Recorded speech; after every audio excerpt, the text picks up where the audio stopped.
Kasus pembakaran lahan dan hutan ini tidak hanya menjadi sebuah bencana, namun juga kejahatan kemanusiaan yang sistematis.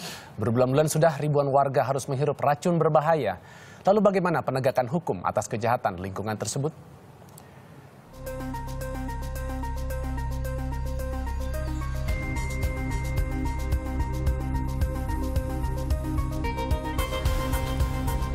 Sudah lebih dari 5 dekade kebakaran lahan dan hutan terjadi di sejumlah wilayah Sumatera dan Kalimantan. Bahkan sejak tahun 1997, kebakaran terjadi hampir setiap tahun. Hingga akhir September 2015 ini seluas 7.221 hektar areal di Provinsi Jambi terbakar. 89% berupa areal perkebunan, 11% adalah areal hutan. Tak dipungkiri, manusia adalah aktor di balik kejadian ini. Ekonomilah menjadi motif di balik pembakaran hutan. Ya, itu kan dikasih tahu kawan, di bel, ada lo kada, ada mau ikut saya dak katanya, ya kan? Kenapa? Itu bakar lahan. Berapa gajinya? Aku bilang kan, 100 lah sehari, serius kan? Ayolah, berapa orang gitu? Bertiga kata dia. Bang, itu kan berarti kan abang diajak sama teman abang. Nah, itu tapi teman abang. Kata dia, atau kawan tuh, ini nih disuruh ada perusahaan lah. Perusahaan udah tahu kan? Perusahaan disuruhnya bakar. Padahal itu lah perusahaan juga tuh kan, suruhnya bakar, ya bakar lah. Gimana lagi? Yang nyuruh tuh kaki tangan perusahaan lah, yang nyuruhnya tuh. Nyuruh kawan tuh, entah tangan keberapa yang nyuruh tuh tidak tahu. Yang kawan nih, ini ya yang ngasih loka nih kan. Berapa hari bang abang kerja itu bang?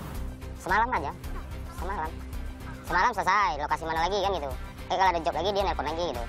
Yang sampai yang tahun ini, yang sekarang ini udah berapa kali ya bang? Ada 3 kali.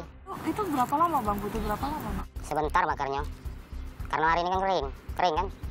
Tinggal taruh api itu, siram dikit dah, nyebar lah itu. Untuk menghilangkan jejak itu bang, kayak apa namanya, galon-galon, apa sih namanya? Bawa balik lagi lah. Iya, dibawa.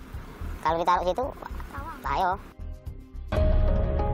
Di Provinsi Jambi untuk membuka lahan dengan mekanisme tanpa bakar membutuhkan 4 hingga 5 juta per hektar.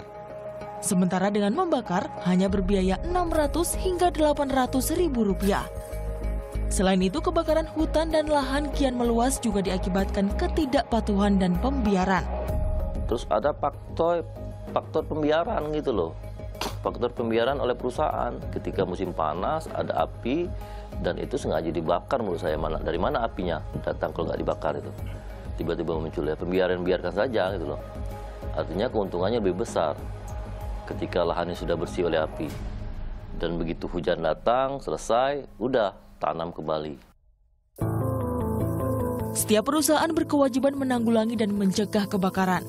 Sedangkan kenyataannya, sarana prasarana hingga sumber daya manusia untuk melakukan hal tersebut belum memenuhi standar pemerintah. Tanggapi hal ini, pemerintah mengaku tak tinggal diam. Sanksi yang berupa teguran hingga pencopotan izin belum membuat jera. Malahan kebakaran kian meluas. Hal ini pun seolah mengindikasikan pemerintah maupun penegak hukum seolah lemah untuk menindak tegas pelaku, apalagi pelaku korporasi. Meskipun dinas terkait saat ini mengaku telah menjaring sejumlah perusahaan yang diindikasi melakukan pelanggaran.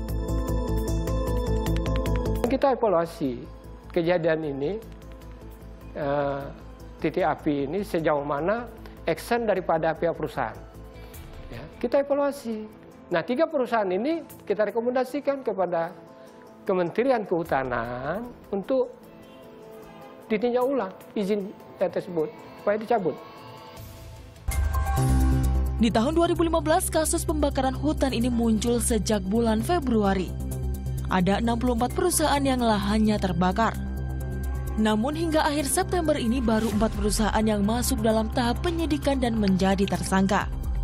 Keempat perusahaan tersebut adalah PT Riki Kurniawan Kerta Persada, PT Serasi Jaya Abadi, PT Agro Tumbuh Gemilang Abadi, dan PT Tebo Agro Lestari. Keempat perusahaan terindikasi lalai dan tidak menjalankan tanggung jawab dalam mengantisipasi dan menangani kebakaran yang terjadi di areal konsesinya. Dari 64 itu beberapa perusahaan kita lakukan cross-check terhadap kewajiban. Karena indikasi dilakukan pembakaran itu sulit kita dapatkan. Karena minimnya saksi, kemudian luasan yang terbakar dan sebagainya. Nah, yang paling mungkin adalah kita melakukan pengecekan terhadap kewajiban untuk melakukan penyiapan mekanisme maupun SOP terhadap penanggulangan terhadap pembakaran. Terkait hal ini, salah satu perusahaan mengelak. Mereka mengaku telah menjalankan standar termasuk menyediakan alat pemadam kebakaran. Kita sesuaikan dengan standar yang disesuaikan dengan kemampuan kita untuk memadamkan api. Yang jelas, prinsipnya tidak boleh ada api di lahan. Tidak boleh ada api di lahan. Di kebun sekitar, di hutan sekitar pun tidak boleh, apalagi di lahan milik perusahaan sendiri. Kini, pembakaran hutan dan lahan tak hanya bencana, namun juga sebuah kejahatan lingkungan. Menghentikannya hanyalah angan kosong jika dalang di balik ini tak juga diusut. Aparat penegak hukum pun diharapkan mampu menyeret segera pelaku tanpa tebang pilih. Apsari Retno, Dika Widiarto melaporkan untuk NET.